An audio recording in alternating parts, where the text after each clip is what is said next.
এবার গৃহবধূর ছলচাতুরির শিকার হলো এক যুবক। ঘটনাটি ঘটেছে উত্তর দিনাজপুর জেলার ইসলামপুর থানার দেশবন্ধুপাড়া এলাকায়। দাড়িভিট শ্যামনগর হঠাৎ কলোনি নিবাসী কার্তিক দাস দেশবন্ধুপাড়ার একটি বাড়িতে ভাড়া থাকত। সপ্তমীর রাতে পাড়ার এক গৃহবধূ ফোন করার ছলে ওই যুবকের মোবাইল ফোনটি নেয়। দীর্ঘ সময় ফোনে কথা বলে মহিলাটি তার বাড়িতে প্রবেশ করে। তৎক্ষণাৎ ওই যুবকটি তার মোবাইল ফোনটি সংগ্রহ করার জন্য ওই মহিলাটির ঘরে প্রবেশ করে এবং সেই সময় হঠাৎ ওই মহিলাটির স্বামী উপস্থিত হয় এবং তখনই ওই যুবককে ওই মহিলা তার প্রেমিক বলে দাবি করে। ঘটনায় তখনই হঠাৎ রেগে যায় ওই মহিলার স্বামী এবং স্থানীয় কিছু মানুষজন নিয়ে ওই যুবকের উপর হামলা চালায় এবং তাকে বেধড়কভাবে মারধর করে। ঘটনায় স্থানীয় এলাকায় চাঞ্চল্য ছড়িয়েছে। বর্তমানে ওই যুবকটি ইসলামপুর হসপিটালে ভর্তি রয়েছে। ওই যুবকটির নাম কার্তিক দাস।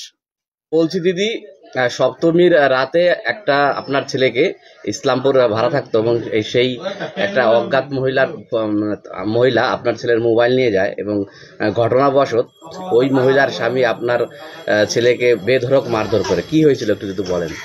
আমার ছেলে রুমে ছিল, পড়াশোনা করতেছিল, তারপরে সন্ধ্যাবেলা একটু বেড়েছিল, আচ্ছা, হাঁটাহাঁটি করতেছিল, তারপর বোর্ড আসছে, বললো আমার স্বামী আমার মারধর করলো। ফোন, তোমার ফোনটা একটু দাও ভাই, আমি আমার বাবার বাড়ি ফোন করব। ছেলেটা দিল। তো ফোন করতে করতে ছেলেটার বাড়ি পাশে গেছে মতন। আমার ছেলে পিছনে পিছনে গেছে, যে ফোনটা নিয়ে আসি। তারপর যাওয়ার পরে কয় এটা কে, আমি সত্যিই বলবো এটা কে, যে এটা আমার বয়ফ্রেন্ড হয়। তো ছেলে ওই মহিলাটা বলেছিল হ্যাঁ বয়ফ্রেন্ড হয়। তো বলে কি, তো ছেলে আমার কইলো যে মা, তারপর আমার টান দা কলার দুটা নিয়ে আর লোক ডাইকা আইনা দারু খাওয়া লোক আইনা আমার অনেক মারধর করছে। তারপর দৌড়াই আমি ওই জায়গাতে বারাত যে বাড়ি থাকে ওই বাড়ি ঢুকছে, এসে অনেক লোক, তাও আবার 20-25 জন লোক আইসে মারধর করছে। আপনার ছেলের নাম কি? কার্তিক দাস। এবং যে মেরেছে যেই মানুষটি, উনি হয়তো সিভিক পুলিশ, ওনার নাম কি? হ্যাঁ, ও সিভিক পুলিশ। ওর নাম নবীন দাস। নবীন দাস। আচ্ছা, নিপেন দাস। আপনারা কোনো পুলিশ কেস করেছেন কি এই বিষয়ে? হ্যাঁ, আমাদের বাড়ি প্রধান শুইনা পাশে প্রধান আইসা পুলিশ টুলিশ নিয়ে আইসা ওরা উদ্ধার করে নিয়ে গেল। এখন কোথায় আছে? এখন আমার ছেলে হাসপাতাল ভর্তি। ওর কি এখন অবস্থা কেমন আছে? অবস্থা এখন হাত দুইটা ফটো করছে, বললো হাত দুইটা ভেঙে গেছে, অপারেশন করতে লাগবে। আপনারা কি চান? ওই দোষের কি শাস্তি চান? হ্যাঁ, শাস্তি চাই, অবশ্যই শাস্তি চাই।